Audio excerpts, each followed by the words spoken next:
I woke up on day 2 to a notification saying someone was visiting the island, which sounds exciting, also slightly concerning, because after day 1, someone is visiting could mean a helpful shopkeeper, or it could mean one of my crocodile neighbors finally figured out how tent zippers work.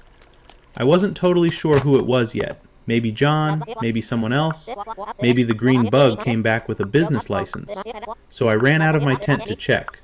But first, I did the responsible thing and made sure none of my unfriendly neighbors were trying to visit for breakfast. Because I don't really have neighbors. I have threats with legs. After that, I went to see Fletch. Fletch is nice. Fletch is helpful. Fletch also does not understand boundaries and seems physically unable to stop talking once she starts.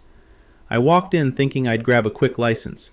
Fletch said, "Great, let me explain island government, survival, and probably taxes." Eventually, once I escaped the conversation, I bought the mining license, the logging license, and the hunting license. Mostly so I could defend myself from the neighbors. Not because I wanted violence, but because the wildlife around my tent has been acting like they pay rent, and they do not. Unfortunately, buying all that also used up my permit points. So with no points left, no real plan, and several new legal ways to make bad decisions, I headed over to see the visitor.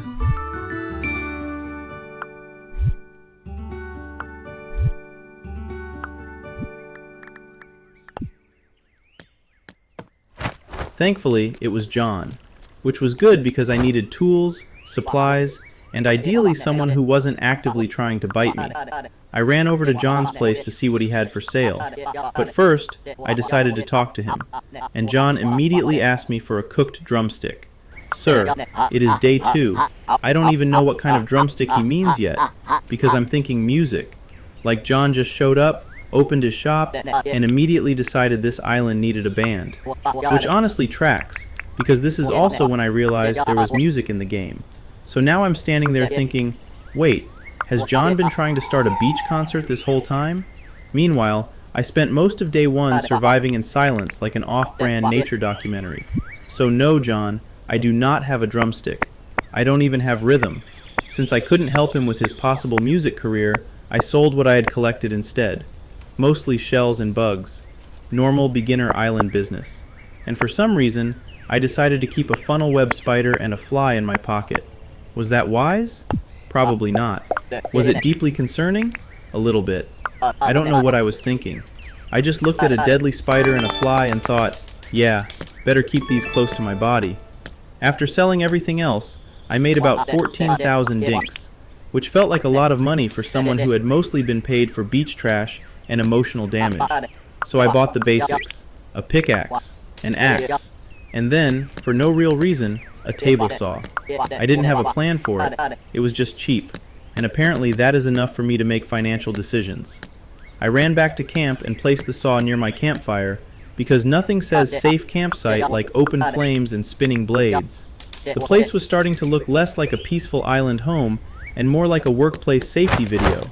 But now I had tools. I had a saw. I had a spider in my pocket. So naturally, it was time to go on a little adventure. I headed out to chop wood, mine ore, and pretend that owning a pickaxe made me qualified for whatever was about to happen next.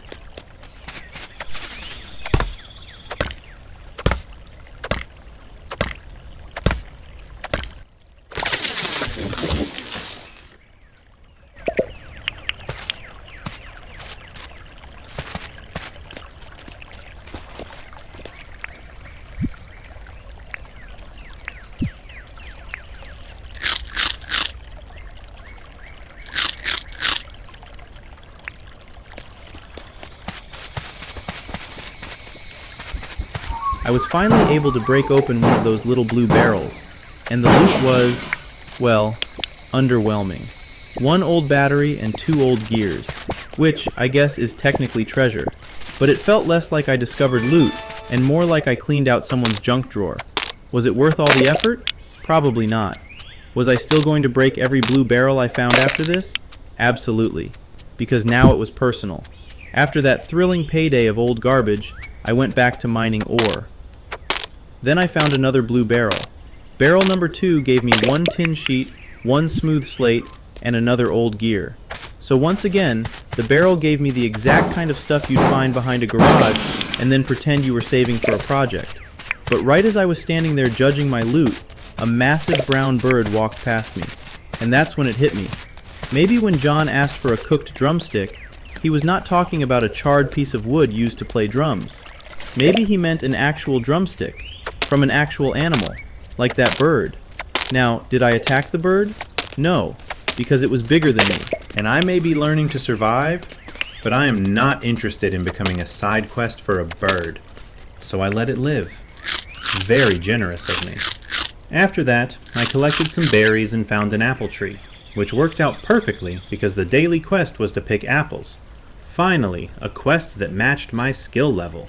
No hunting, no fighting, no questionable cooked drumsticks, just apples. I could handle apples. Of course, while looking for more apple trees, I got distracted by copper ore, because apparently my brain sees one shiny rock and immediately forgets the entire mission. So I spent the rest of the day wandering around, looking for apples, mining ore, and pretending this was all part of a well-organized plan.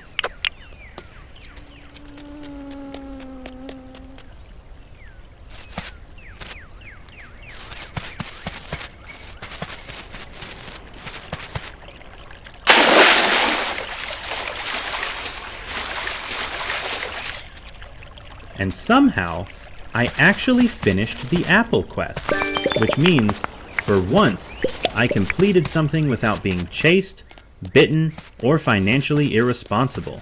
Honestly, that might be character development.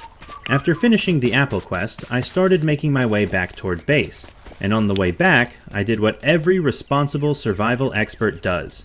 I mined a little. I picked up random things off the ground, and for some reason, I very noticeably stopped to pick up roo poop. Yeah, that probably belongs in my pocket. At this point, my inventory had become less of a backpack and more of a collection of questionable life choices.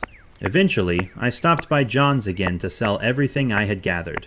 And somehow, somewhere during my little adventure, I had picked up a second funnel web spider, which means this was no longer a one spider situation.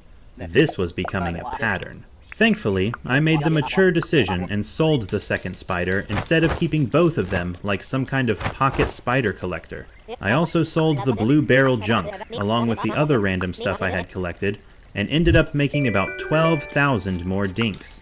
So honestly, not a bad day.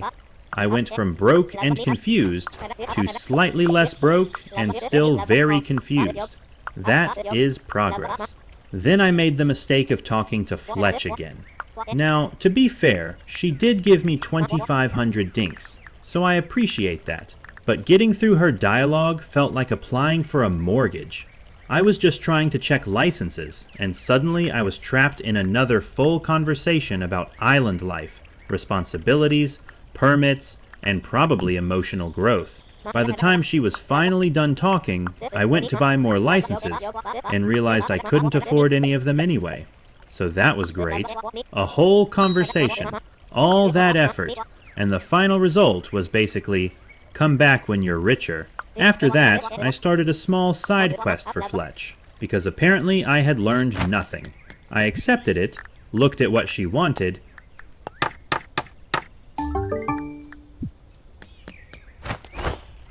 and pretty quickly realized I could not complete it. So instead of pretending I had a plan,